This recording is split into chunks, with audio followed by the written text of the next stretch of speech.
아, 치유의 은사 무슨 말씀인지 뭐 다 아시죠? 뭐 어느 교회는 치유의 은사 이런 것들을 강조해서 뭐 목사님이나 뭐 전도사 또는 부흥사라고 하나요? 그런 분들이 와서 이마에 손을 대면 팍 넘어지기도 하고 그러면서 치유가 일어난다고 주장을 하기도 하고 저도 맨 처음에 신앙생활을 시작한 교회가 순복음교회였습니다. 제가 2005년부터였으니까 딱 20년 됐습니다. 저는 신앙생활의 경륜이 그렇게 길지 않은 사람입니다. 딱 20년 됐는데 2005년에 이제 처음 1월 1일부터 지금부터는 내가 그 진짜 신앙생활을 열심히 해야겠다 하고 교회를 열심히 다니기 시작했습니다. 그 교회가 창원 옆에 있는 장유라는 곳에 있었어요. 저희는 창원에 살았는데 그때 경남 창원 장유에 교회까지 갔어요. 예쁘게 잘 지은 교회인데 거기에 목사님이 저하고 동갑이신 김영원 목사님이라는 분이 참 정말 좋은 분이에요. 지금도 기억나는 참 좋은 목사님이 계셨어요. 어느 날 그땐 제가 이제 사업을 할 때라서 좀 시간이 자유로운 편이었습니다. 어느 날 연락이 왔어요. 자기가 신방을 가는데 같이 가겠느냐. 그래서 신방이 뭔지도 모르는 사람인데 저는 교회 다닌 지 얼마 안 돼서 같이 가자고 그러셔서 그러겠다고 뭔지 모르니까 한번 가서 뭔지 또 보고 하려고 갔는데 마산에 제가 기억이 분명한지 모르겠는데 동아병원이라는 데가 있었어요. 그 마산역 옆에 거기에 이제 신방을 가는데 사연인즉슨 서울에 있는 그 같은 교회에 서울에 있는 그 교회에 어떤 분이 따님인데 아버지가 함안이라는 곳에 80이 넘은 아버지가 혼자 사시는 거예요. 근데 병환이 생겼어. 그래서 먹지도 못하고 뭐 기력이 없어져 가지고 그 병원에 입원을 하신 거예요. 근데 이제 그 김영원 목사님한테 연락을 해서 자기는 먹고 사느라고 바빠서 내려가지도 못하고 보지도 못하니까 대신 가서 좀 기도 좀 해달라 이렇게 이제 부탁이 왔대요. 그래서 이제 저하고 둘이서 같이 간 거예요. 거기를 갔는데 그 어르신이 피골이 상접해 있어. 오랫동안 앓으셨대요. 알아가서 그 병원에서 더 이상 치료 방법이 없다. 그래서 이제는 임종을 기다리셔야 될 것 같다. 이렇게 얘기를 했다는 거예요. 아니나 다를까 갔는데 그렇게 연약해진 아주 그냥 완전히 수척해진 모습으로 등을 지금 제 기억이 나는 그대로 그 작은 그 1인용 침대에 등을 벽 쪽을 돌려서 이렇게 있는 거예요. 이분은 뭐 교회를 다니시고 그런 분도 아니에요. 그냥 시골에서 농사 지으면서 평생 이렇게 힘들게 사신 분인데 무슨 병인지 지금도 잘 기억이 안 납니다만은 이제 그랬다는 거예요. 그래서 우리가 이제 이렇게 따님의 부탁으로 이렇게 왔습니다 하고 뭐 거기 목사님이 자기 소개를 하고 그랬죠. 뭐 저는 소개할 것도 없이 이제 뭐 그냥 같이 간 사람이니까 옆에서 이렇게 서 있었어요. 좀 있으니까 목사님 이런저런 말씀을 하시고 뭐 예수님을 믿으라 하나님께 의지하라 뭐 이런 말씀 조금 하시고 나서 그분에게 이렇게 손을 얹고 이렇게 기도를 하자고 하시더라고요. 그래서 저도 이제 손을 얹고 그 목사님이 기도할 때 저도 눈 감고 이러고 있었어요. 그 기도를 하고 그러고 왔어요. 근데 굉장히 뭐랄까요, 경건한 느낌. 참 이게 너무 아름다운 거예요. 막 그런 게. 그래서 막 기분이 좋더라고요. 그걸 그렇게 하고 나서. 그리고 조금 신기했던 거는 말도 안 하시고 우리가 가도 돌아보지도 않고 그렇게 기력이 없어서인지 왠지 돌아 누워시던 분이 우리 기도가 끝났는데 아멘 그러시는 거예요.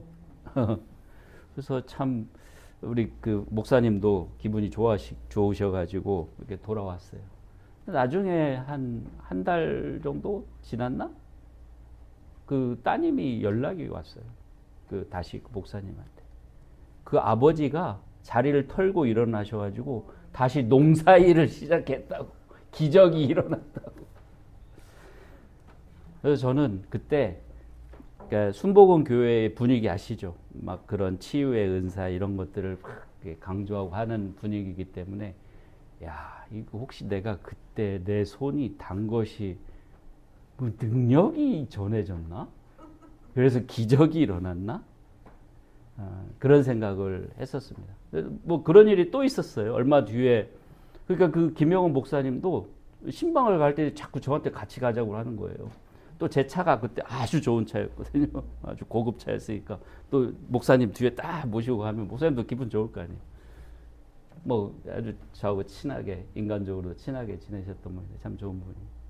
한 번은 또 그 부산의 어느 병원에 이분도 한 80대신데 이제 우리 성도님의 그 아버지 되시는 분인데 가끔 어쩌다 한 번씩 교회 오시긴 했는데 오시면 예배 내내 그냥 꾸벅꾸벅 조시다가 뭐 그렇게 가시는 분이었었는데 조금 완고하시고 그런 분이었죠.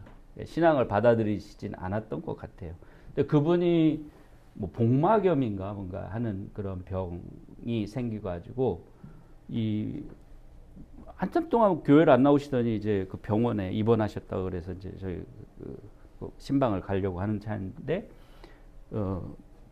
배가 복수가 이렇게 차서 어떻게 그걸 못 해가지고 곧 돌아가시게 생겼다 그러신다는 거예요. 그래서 이게 전도사님하고 목사님, 전도사님 저하고 이렇게 셋인가 제 아내도 갔었던지 기억이 잘 안 납니다. 갔는데 또 똑같이 이렇게 기도를 하고 뭐 이렇게 말씀을 하고 이렇게 했어요. 그분도 또 살아나셨어요. 그래서 저는 점점 확신이 드는 거죠. 야, 이게 뭔가 나한테 뭔가 있다. 그런 생각을 했었던 적도 있습니다.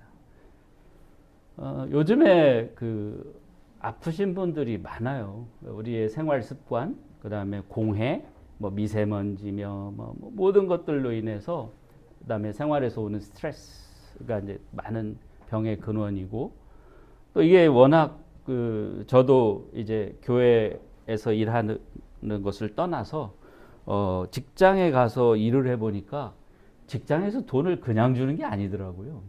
예. 소같이 일을 해야지 주더라고.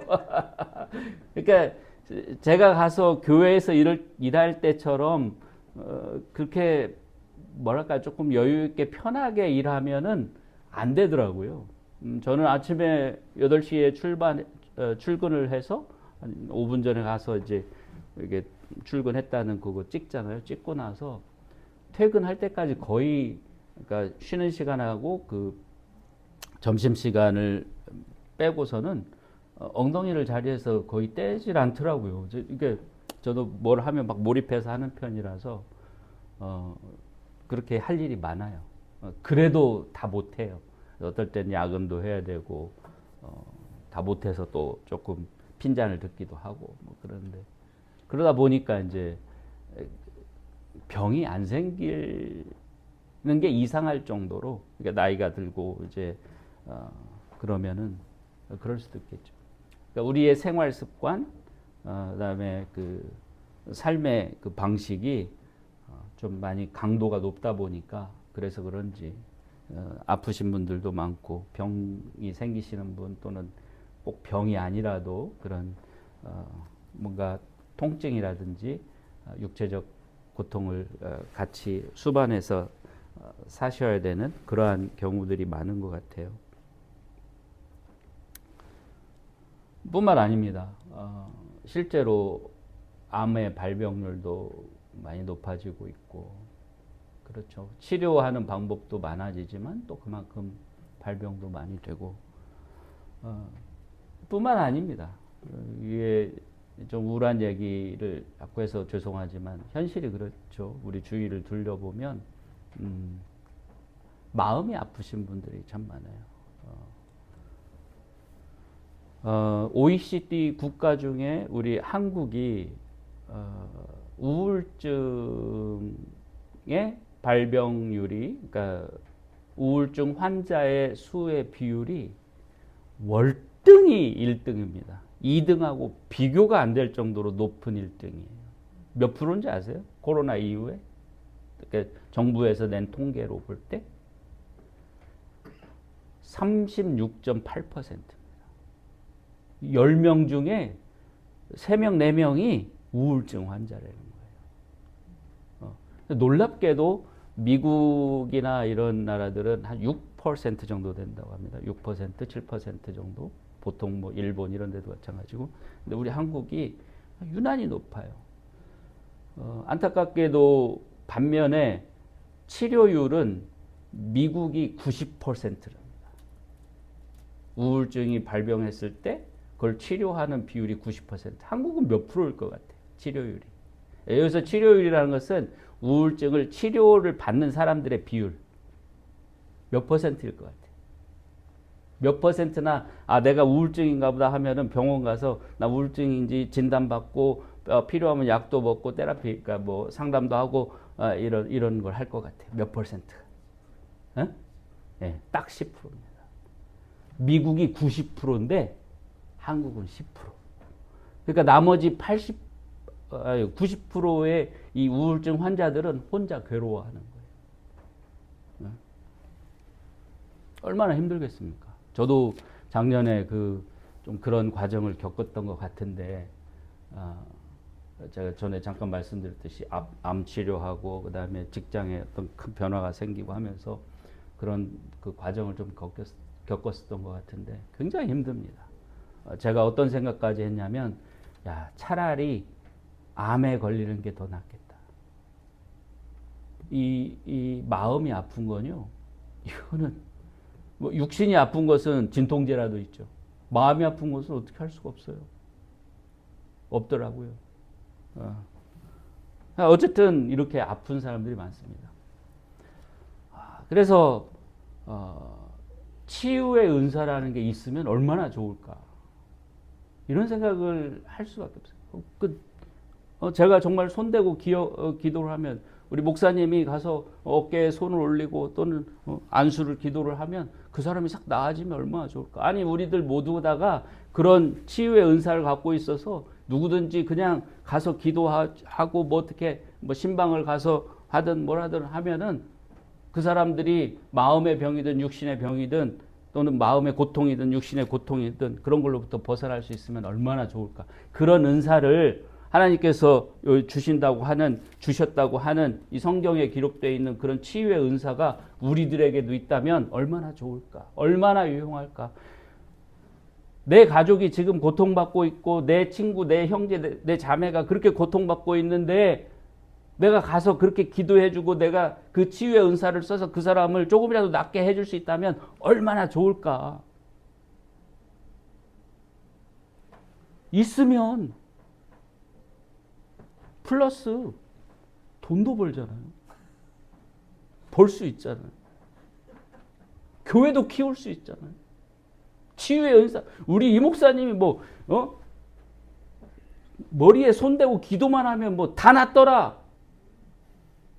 여기 조지아텍 게시판에 한번 올리면 여기 그냥 구름대 같이 몰려와요. 오라고 안 해도.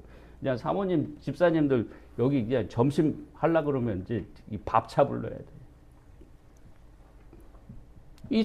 그 치유의 은사라는 게 있으면 얼마나 좋을까. 그런 생각을 합니다. 정말 저도 해요. 제가 그 마음의 병을 알아본 사람이기 때문에 그것을 내가 고치는데 도움을 줄 수 있다면 얼마나 좋을까. 계속 그런 생각을 하게 됩니다. 우리 성경에 이런 예수님의 치유의 은사가 얼마나 강력한 것인지, 얼마나 좋은 것인지 우리 아까 읽었던 성경을 통해서 알 수 있죠. 12년 동안 이 여자는 혈루병 아시죠? 피가 흘러 나오는 병이에요. 조금 상처가 나면 피가 멈추질 않아요. 저번에 우리 장로님께서 의사가 절대 그런 블러드 티너라고 흔히 얘기하죠. 그런 거 드시면 안 된다. 아스피린이나 이부프로펜, 우리 흔히 에드빌이나 이런 약들이 이부프로펜이죠. 에드빌, 또 모트린 이런 게 이부프로펜인데 그런 걸 먹으면은 우리 피가 묽어져 가지고 상처가 나서 피가 나오기 시작하면 잘 멈추질 않아요. 저도 그것 때문에 한번 정말 사경을 헤맨 적이 있었는데 조심해야 됩니다. 그러니까 함부로 모트린이 강한 약이라서 잘 들어요. 갑자기 약 얘기라는데 그래도 모트린보다는 그냥 타이레놀 드시고 타이레놀은 블러드 티너가 아니니까. 그렇습니다. 그런 병을 12년 동안이나 하면서 그걸 고쳐보려고 뭐 의사라든지 이런 사람들 찾아다니면서 가산을 다 쓴 사람이에요. 다른 마태복음에는 그렇게 기록이 안 되어 있지만 다른 책에는 그런 자세한 내용이 나옵니다. 그래서 마지막 수단으로 이제 예수님의 치유의 은사를 통해서 내가 나을 수는 없을까라는 희망을 건 거고, 그래서 동네에 예수님이 지나가신다는 것을 듣고 어디로 지나가신다는 것을 듣고 그냥 간 거예요. 지금 상황이 어떤 상황이냐면 예수님이 죽은 사람을 살리려고 가고 계신 거예요. 이건 뭐예요? 구경거리예요. 진짜 저 예수라는 사람이 죽은 아이를 살릴 수 있을까? 구경거리예요. 얼마나 많은 사람들이 그 구경을 하려고 따라갔겠어요? 얼마나 많은 사람들이 지금 그 광경을 보려고 따라가고 있었겠어요? 수많은 사람들이 야 어떻게 되나 보자 하고 그 역사적인 순간, 그 기적의 순간을 보기 위해서 따라가고 있었을 거예요. 그래서 그 여자가 혈류병을 12년이나 앓은 사람이 얼마나 힘이 있으면 얼마나 있었겠습니까? 정신적으로, 육체적으로 완전히 이그저스트, 완전히 그냥 소진되어 있었겠죠. 거기를 뚫고 그 예수님의 기적을 보려고 막 그냥 그 호기심과 또는 어떤 그런 기대를 가지고 몰려 예수님을 둘러싸고 있는 그 군중들을 뚫고서 그 여자가 예수님의 옷자락에라도 손을 대면 내가 나을지도 모르겠다는 그 소망을 가지고 그걸 뚫고 가는 거예요. 가서 아니나 다를까 손을 딱 댔는데 혈류가 멈춰. 그리고 예수님께서 말씀을 딱 한마디 해주시니까 나아버렸어요. 그런 치유의 은사가 있다면 얼마나 좋을까.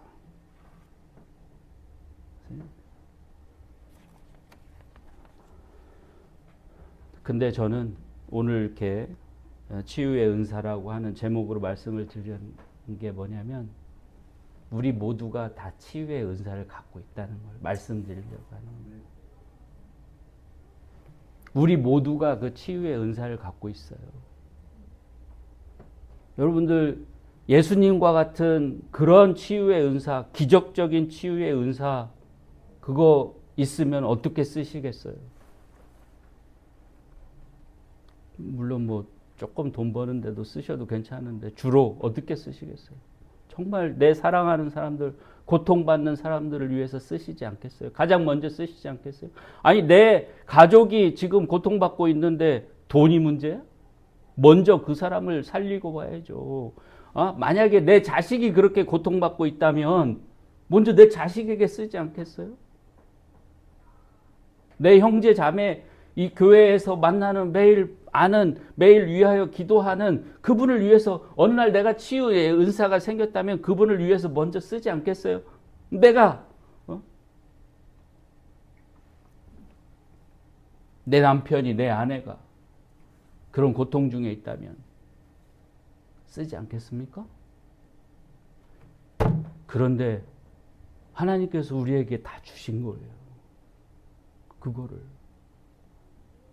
쓰세요?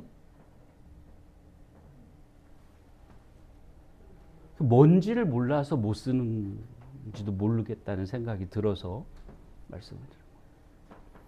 제가 최근에 이제 아까 말씀드렸듯이 그런 마음이 아프고 그런 분들을 위해서 뭐 도움이 될 수 있을까 하는 생각으로 제 자신의 경험도 이렇게 반출을 하지만 또 그런 걸 찾기 위해서 뭐 책도 한 2권 사서 읽고 있습니다.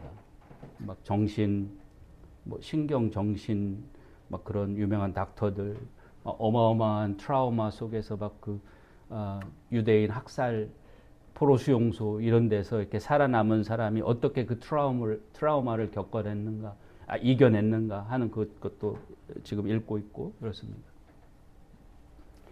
네, 그 책들에서 자주 등장하는 한 단어가 있더라고요. 이게 저는 이제 시간 오디오북으로도 그 소리로도 듣고 하는데 뭔지 아세요? 따스함이라는 말이에요. 따스함. 따스함이라는 말이 그렇게 자주 등장해요. 거기서. 사람은 그 따스함이라는 게 그거 중요한가 봐요. 그 치유하는 데 있어서도. 따스함. 제가 아까 그 블러드 시너 이유는 모릅니다. 제가 블러드 시너를 먹었는지 어쩐지 모트린 같은 걸 먹었는데 근데 저는 진통제가 필요하면 주로 모트린을 먹었어요. 이렇게 머리가 아프면 아스피린 아니 타이레놀보다는 모트린을 먹었어요. 제가 편두통이 좀 있었는데 타이레놀을 안 들어요. 근데 모트린이 잘 듣더라고요. 그래서 저는 모트린을 집에 항상 놓고 필요하면 먹고 그랬어요. 근데 그때도 아마 먹지 않았을까, 그 전후에서 먹지 않았을까 싶어요. 그 신장에 키드니 스톤, 그러니까 결석 수술을 할 때. 근데 그 수술을 하고 나서 2, 3일이 지났는데도 피가 멈추질 않는 거예요. 안 왔던 모양이에요. 그래서 이 소변을 보면 뭐 핏물이 자꾸 나와요. 한 이틀 밤 정도, 한 거의 3일이 됐는데, 그러니까 주일날 저녁이었어요. 한 밤 10시쯤인데 이게 피가 점점 더 진해져.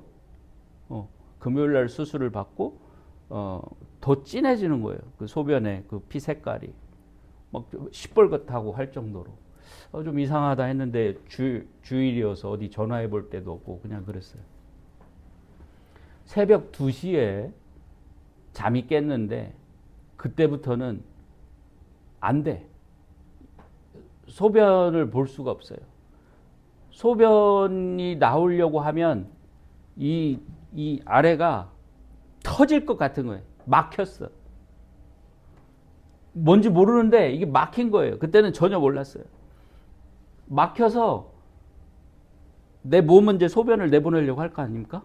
그럼 온몸의 통증이 제가 화상도 입어보고 뭐 했는데 정말 화상이 굉장히 통증이라 그러는데 그 통증, 이게 막혀가지고 하는 그 통증이요. 화상의 한 10배는데요. 그러니까 블러드 클롯이라고 하죠. 혈전, 피가 해서 이 혈관이 막히고 하는 그런 환자들 있지 않습니까? 뭐 뇌경색도 일종의 뇌 속에 그런 혈전이 생겨가지고 그러는 건데 그 고통이 어마어마할 거예요. 저는 그래서 이제 우리 그 한비치가 그때 집에 있을 때인데 안 되겠다 싶어서 참고 어떻게 이게 왜 그러지 원인을 모르잖아요. 그때 처음 생기는 일이라서 그러다가 이제 119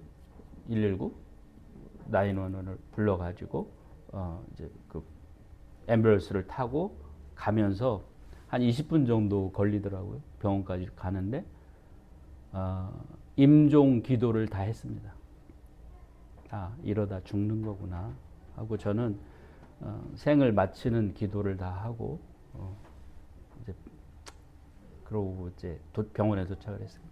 병원에 도착을 했어요. 그 노스사이드 병원, 그러니까 커밍에 있는 노스사이드 병원의 응급실에 도착을 했는데 정신이 없으니까 기절을 한 건 아니지만 뭐 상황도 잘 보이지도 않아요. 근데 리셉셔니스트 아주머니가 있는 거 그 새벽에 그 이렇게 안내도 하고 하는 그 응급실에 리셉셔니스트 아주머니가 지금 기억에는 약간 금발의 연세가 한 중년 정도 되는 한 50대 정도 되는 아주머니인데 그런 아주머니가 있는데 제가 이제 실려오니까 그 자기 일이 아니잖아요. 자기는 그냥 리셉션에서 거기 저는 이제 침대에 옮겨져서 그 이동하는 침대에 옮겨져서 이렇게 가는데 제 손을 딱 잡아주는 거예요.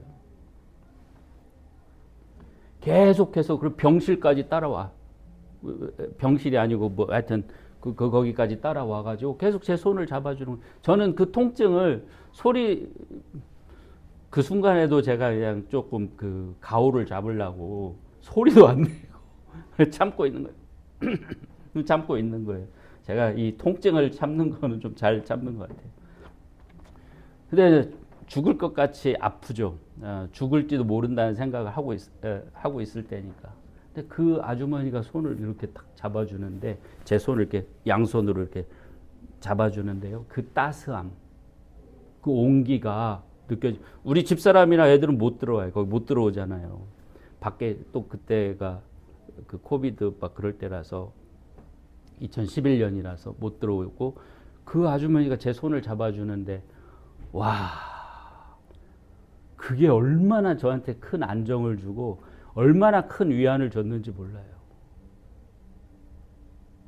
제가 그걸 이제 그 간호사들이나 이런 사람들이 와서 딱 보더니 뭔지 알겠나 봐요.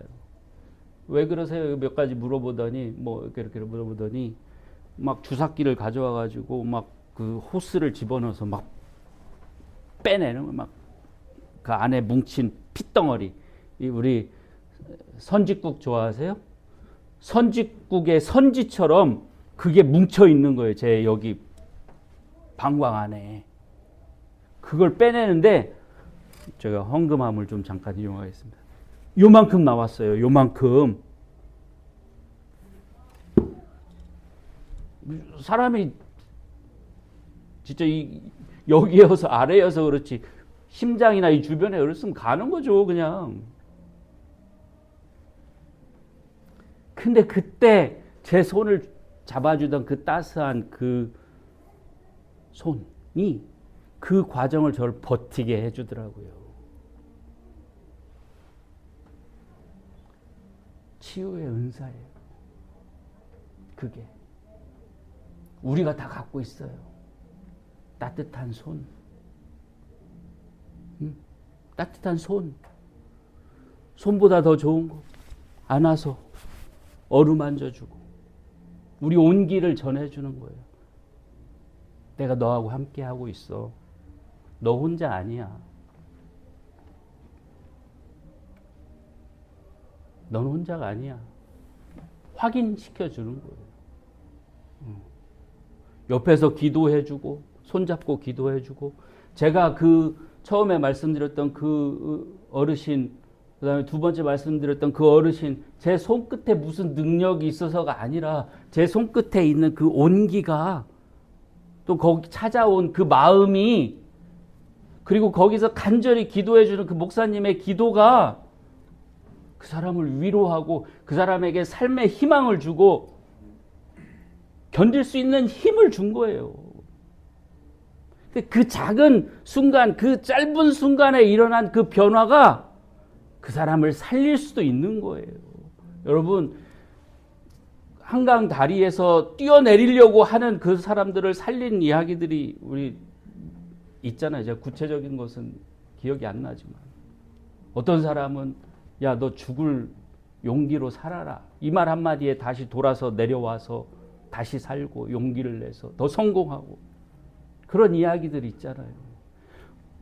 우리의 따뜻함을 전할 수 있는 이 손 잡아주는 거, 허그해 주는 거, 한번 이렇게 어루만져 주는 거 뿐만 아니라 따뜻한 말, 용기를 주는 말, 희망을 주는 말 얼마든지 할 수 있잖아요. 왜? 우리 안에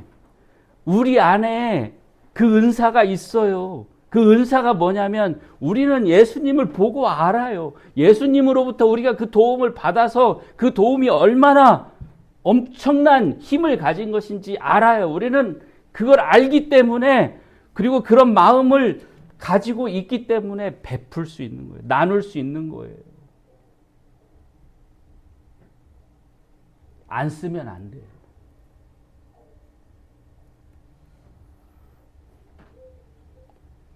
제가 설교학 수업을 듣는데 하루는 이런 빌리 스미스라는 제가 정말 좋아하는 브라더, 형제라고도 하고 또 교수님이시기도 한데 지금은 은퇴하셨는데, 그분이 가르치는 클래스에서 이런 말씀을 하셨어요. 그냥 가서 같이 하는 게 중요하다. 그냥 가서 아무 말도 안 하고 아무 기도도 안 해도 돼. 그냥 가서 같이 있어 주는 것이 가장 큰 힘이 되는 거예요. 은사예요. 우리 자신의 존재 자체가 은사예요. 우리가 가서 시간을 내서 마음을 들여서 거기 가서 아무것도 하지 않고 앉아 있고 그냥 공감해주고 같이 해주는 것만으로도 그분들에게 치유의 힘을 줄 수 있어요. 나한테서 그런 치유의 힘이 나오지 않더라도 나를 통해서 하나님께서 역사하시는 치유의 능력이 그분들에게 전해질 수 있는 거예요. 써야 돼요. 다 갖고 있는 은사인데 쓰지 않으면 안 돼요. 나누지 않으면 안 돼요. 우리 주변에 아프신 분들이 많아요. 겉으로는 다 멀쩡하게, 누가 말을 했는지 모르지만 지난번에도 이 말을 했는데, 인생은 그렇대잖아요. 인생은 멀리서 보면 희극인데 가까이 들어가서 볼수록 비극이라. 무슨 얘기냐면 아픔이 없고 고통이 없고 지금 시름이 없이 사는 사람은 없다는 뜻이에요. 가까이 가면 우리가 손 잡아줘야 될 일이 있고, 가까이 들어가 보면 우리의 그런 위로의 말이 필요한 상황이라는 걸 알 수 있고, 가까이 가다 보면 그 사람과 내가 함께 할 수 있는 그런 공간이 있다는 것을, 뭔가 그런 일이 있다는 것을 알게 되는 거예요. 멀리서 바라보고 저 사람 괜찮네. 아이고 보니까 잘 사네. 멀리서 보면 다 잘 살아요. 아무 문제도 없어요. 가까이 가봐야 돼요. 가서 손도 잡아보고 얘기도 해보고 그 사람의 눈빛도 살펴보고 해야지 그 사람의 진짜 삶이 어떤지를 알 수 있는 거예요. 그 마음을 주시고 그 능력을 주시고 그 용기를 주신 것이 바로 하나님이시고, 그것들이 다 우리에게 하나님께서 주신 은사예요. 써야 됩니다. 은사를 받은 자로서 쓰지 않으면 안 돼요. 그걸 좀 조금 더 하루에 한 병씩이라도, 하루에 한 곳이라도 더 그 은사를 나누는 그런 삶으로 나가기를 바랍니다. 우리가 그렇게 하다 보면 우리가 건강해지지 않을까 싶습니다. 그 은사가 그 하나님이 주신 은사인데 그 은사가 만약에 제가 아프면 저도 치유해 주실 거 아니에요. 왜 저는 치유 안 해주시고 딴 사람만을 위해서 쓰라고 하시지 않을 거 아닙니까? 그런 은사가 있다는 걸 믿고, 기적 아닙니다. 우리가 가진 은사, 기적적인 은사 아니에요. 그런 거 바랄 필요도 없어요. 기적을 이루시는 것은 하나님이시지 우리가 아니잖아요. 우리는 그냥 우리가 할 수 있는 일 하면 돼요. 그거를 통해서 이루시는 하나님의 역사가 얼마나 크든 그것은 하나님이 판단하시고 하나님이 하시는 일이시고, 우리는 우리가 할 일, 우리가 가지고 있는 그 은사를 게으르지 않고 열심히 최선을 다해서 최선용해서 많은 사람에게 그런 은사의 은혜를 나누어 주시기를 우리 주 예수 그리스도의 이름으로 축원드립니다.